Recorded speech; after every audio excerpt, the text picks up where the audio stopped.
निनिल्स art of teaching या चॅनलवरती आपल्या सर्वांचं स्वागत आहे. विद्यार्थी मित्रांनो, मुख्यमंत्री युवा कार्य प्रशिक्षण योजना म्हणजेच लाडका भाऊ योजना या संदर्भाने आपण ही माहिती आपल्या समोर आजचं जे अपडेट आहे ते अपडेट देतो आहे. आपल्या सर्व विद्यार्थ्यांना माहिती आहे की 4 तारखेला जो मोर्चा ठेवलेला आहे आणि मोर्चामध्ये जी मागणी आहे आपली परमनंटची मागणी आणि कार्यकाळ वाढवण्याच्या संदर्भाची मागणी आहे.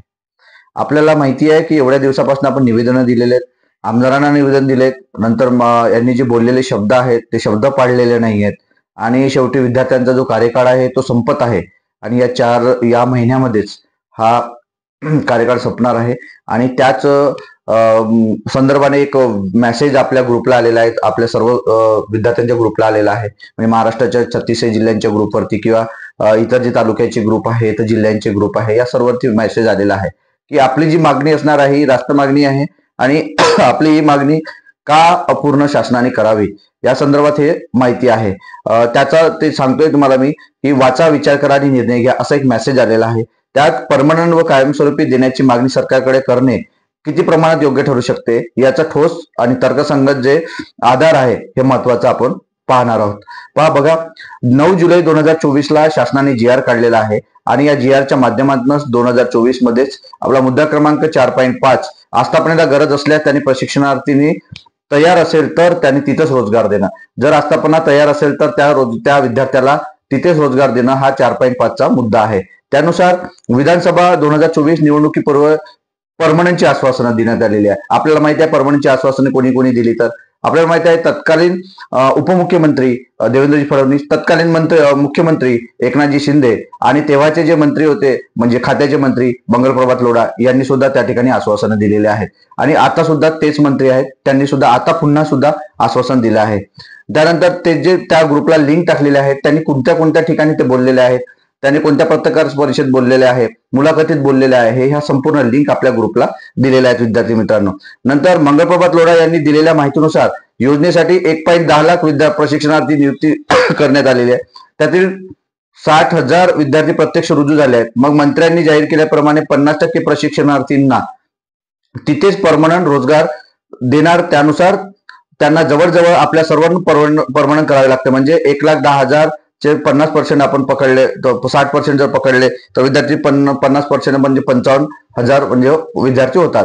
मंत्र्याच्या दोन्ही अटीमध्ये आपण बसतो, एक तर सर्वांना परमनंट करा यानुसार आणि दुसरं म्हणजे 50% परमनंट, म्हणजे दोन्ही मुद्द्यांना आपण बसतो आहे म्हणजे जे प्रशिक्षणार्थी आहेत ते. नंतर पुन्हा बेरोजगार काय करताय पहा, आधी आपण सुशिक्षित बेरोजगार होतो, आता प्रशिक्षित बेरोजगार झालो आहे. बरोबर, आधी आपण अभ्यास करत होतो तर सुशिक्षित बेरोजगार होतो, यांनी प्रशिक्षण दिल्यानंतर पुन्हा जर आपण बेरोजगार झालो तर आपण प्रशिक्षित बेरोजगार होणार आहोत, ते सुद्धा त्या ठिकाणी मुद्दा दिलेला आहे. नंतर शासकीय कामाचे घेतलेले प्रशिक्षण खाजगी ठिकाणी उपयोग पडेल का, जे आपण ज्या विद्यार्थ्यांनी प्रशिक्षण घेत आहेत हे सर्व खाजगी कुठेच नाही आहे, खाजगी कुठेच नाही. कोणत्या शाळेवरती, खाजगी शाळेवरती तुम्ही प्रशिक्षणार्थी म्हणून काम करत नाहीयेत, तर तुम्ही जिल्हा परिषदेच्या शाळांमध्ये आहेत, तुम्ही PW डिपार्टमेंटमध्ये आहेत, तुम्ही पंचायत समितीमध्ये आहात, तुम्ही महसूल विभागात आहात, तुम्ही समाज कल्याण विभागामध्ये काम करता. हे संपूर्ण डिपार्टमेंट जे आहेत, जे विभाग आहेत, हे सर्व शासकीय विभाग आहेत, इथे तुम्ही काम केलेले आहेत. त्यामुळे तुम्हाला त्या ठिकाणी काम देणं आणि कामाचा जो बोजा आहे तो मात्र शासनाचा कमी झालेला आहे. त्यामुळे या ठिकाणी आपण जॉईन होऊ शकतो, आपल्याला नियुक्ती ते देऊ शकतात. नंतर शासनामध्ये रिक्त असलेली पदे 2.75 लाख अजूनही रिक्त पदे आहेत. याचं सुद्धा व्हिडिओची लिंक दिलेली आहे की एवढे लिंक म्हणजे एवढे सारे पद रिक्त असताना आपल्याला तुम्ही 50% मध्ये या विद्यार्थ्यांना का देऊ शकत नाही, हा सुद्धा एक मुद्दा आहे. नंतर शासनाचा कमी केलेला भार, आपल्या विद्यार्थ्यांनी शासनावरती जो काही बोजा येत होता तो बोजा आपण कमी केलेला आहे.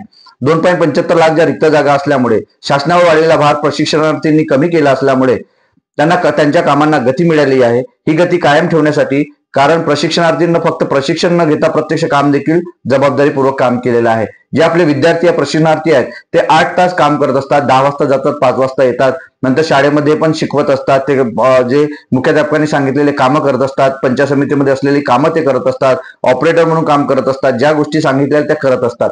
म्हणजे यामुळे शासनाचा जो भार आहे तो मात्र कमी झालेला आहे. प्रशिक्षणार्थीमुळे स्पर्धा परीक्षेपासून लांब, जे प्रशिक्षणार्थी आहेत ते स्पर्धा परीक्षेपासून लांब दिले आहेत. मी हा मुद्दा कायम बोललेला आहोत की विद्यार्थी मित्रांनो आपल्याला हे पुन्हा बेरोजगार करत आहेत, कारण तुम्ही 6 महिन्याचा जॉब करण्यासाठी आणि तुम्हाला आशा होती की मी परमनंट होऊ शकतो, समोर शासन आपल्याला काही ना काहीतरी देईल यामुळे विद्यार्थ्यांनी काय केलंय, अभ्यास सोडलेले आहेत, जे पुण्यात असतील, मुंबईत असेल, नागपूरमध्ये असेल, औरंगाबादमध्ये असेल, हे विद्यार्थ्यांनी स्वतःचं अभ्यास सोडून मात्र त्या विद्यार्थ्यांनी जॉब हा जॉईन केलेला आहे, प्रशिक्षणार्थी म्हणून जॉईन केलेला आहे. कारण अपेक्षा होत्या, त्यांना आशा होती सरकारकडनं, आणि ह्या अशा कायमस्वरूपी पल्लवित होईल याच्यासाठी विद्यार्थी काम करत आहे. आता निवेदन सुद्धा ते त्यासाठी देत आहेत, लढे सुद्धा त्यासाठीच उभारतायत, आझाद मैदानावर पुन्हा आंदोलन त्यासाठीच करतायत हे विद्यार्थी. का तर आपल्याला हे जे जॉब मिळायचं, हे जे काही प्रशिक्षण घेणार आहोत, हे अभ्यास सोडून आलेले आहेत. म्हणजे हे विद्यार्थी पुन्हा बेरोजगार आहेत. कारण यासोबत करणारे जे अभ्यास करणारे 8 महिने 6 महिने जे विद्यार्थी असतील ते पुढे गेलेले आहेत. आपल्या सर्वांना माहिती आहे, आज 2 तारीख आहे आणि 2 तारखेला आज पेपर आहे, एमपीएससीचा पेपर आहे. आणि यामध्ये जे विद्यार्थी 6 महिन्यापासून जे अभ्यासापासून दूर असतील ना, 8 तास जर एखाद्या ऑफिसमध्ये काम करत असेल, तर तो विद्यार्थी मात्र त्याचा रिझल्ट येणार नाही. कारण त्याने रिवाइज केले नाही, रिव्हिजन केलेली नसेल, त्याने काही वाचलेलं नसेल, आणि 6 महिन्यापासून तो त्या अभ्यासापासून दूर राहिलेला आहे. त्यामुळे त्याचा रिझल्ट यायची गॅरंटी नाही. मग अशा विद्यार्थ्यांचं सुद्धा त्या ठिकाणी नुकसान होणार आहे. म्हणून अशा विद्यार्थ्यांना प्रशिक्षणार्थी म्हणून काम करत आहे, तर त्यांना तिथे जॉब देणं गरजेचे असणार आहे. ज्यांना वाटते मग स्पर्धा परीक्षा देणाऱ्या विद्यार्थ्याचे काय, त्यांच्यासाठी ज्या विद्यार्थ्यांना असं वाटते की स्पर्धा परीक्षेचा अभ्यास करत आहेत आणि आम्ही यांना जर या ठिकाणी जर भरती केली जाईल, म्हणजे या ठिकाणी जर यांना परमनंट केलं जाईल, तर मग आमचं काय, आम्ही तर अभ्यास करतोय. तर विद्यार्थी मित्रांनो, आपल्याला माहिती आहे ही जी विद्यार्थी काम करत आहेत, हे विद्यार्थी आणि 2.75% जागा ज्या रिक्त आहेत, त्या ठिकाणी मात्र आपल्याला रुजू करून घेता येते. म्हणजे ते कोणते, तर आपल्याला माहिती आहे जे मल्टीपर्पज काम करणारे विद्यार्थी आहेत, जे स्पर्धा परीक्षेतून भरले जात नाहीत, सुपरवायझर सारखे मल्टीपर्पज वर्कर झाले, शिक्षक सहाय्यक झाले, आवक जावक बघणारे झाले, इतर जे पदे आहेत ते आपण स्पर्धा परीक्षेच्या विद्यार्थ्यांमधून भरली जात नाही, तर ते असंही भरू शकता तुम्ही. तर त्यानुसार त्यांना त्या ठिकाणी मात्र ह्या प्रशिक्षणार्थींना जॉब देण्यात यावा, अशी या ठिकाणी आपण मागणी करताय सरकारला. या सर्व गोष्टी तर्कसंगत आहेत आणि याचा विचार करूनच आपण आपल्याला विद्यार्थ्यांना कायमस्वरूपी करण्यात यावं, परमनंट करण्यात यावं, असं या ठिकाणी ह्या मुद्द्यांच्या द्वारे आपल्यासमोर स्पष्ट केलेलं आहे. आणि यामुळेच हे लढे, हे निवेदनं ही आपल्या स्वतःसाठीचे विद्यार्थी काम करत आहेत. कारण 6 महिने जे सरकार आपण काम केलं आहे, सरकारच्या शासकीय कार्यालयांमध्ये काम केलेलं आहे, तर आम्हाला का परमनंट करू नये, आम्हाला का कार्यकाळ वाढवून देऊ नये, ही मागणी विद्यार्थ्यांची कायमस्वरूपी असणार आहे. शासनाने या सर्व विद्यार्थ्यांना ही मागणी, यांची मागणी पूर्ण करून न्याय देणं गरजेचं आहे. कारण बोललेला शब्द, दिलेला शब्द हे मुख्यमंत्री साहेब, जे सध्याचे मुख्यमंत्री आहेत देवेंद्र फडणवीस, देवाभाऊ, हे नक्की पाळतातच, असं सुद्धा आपल्याला टीव्हीवरती बातम्या किंवा युट्यूबला असेल किंवा मुलाखतीमध्ये ते बोललेले आहेत.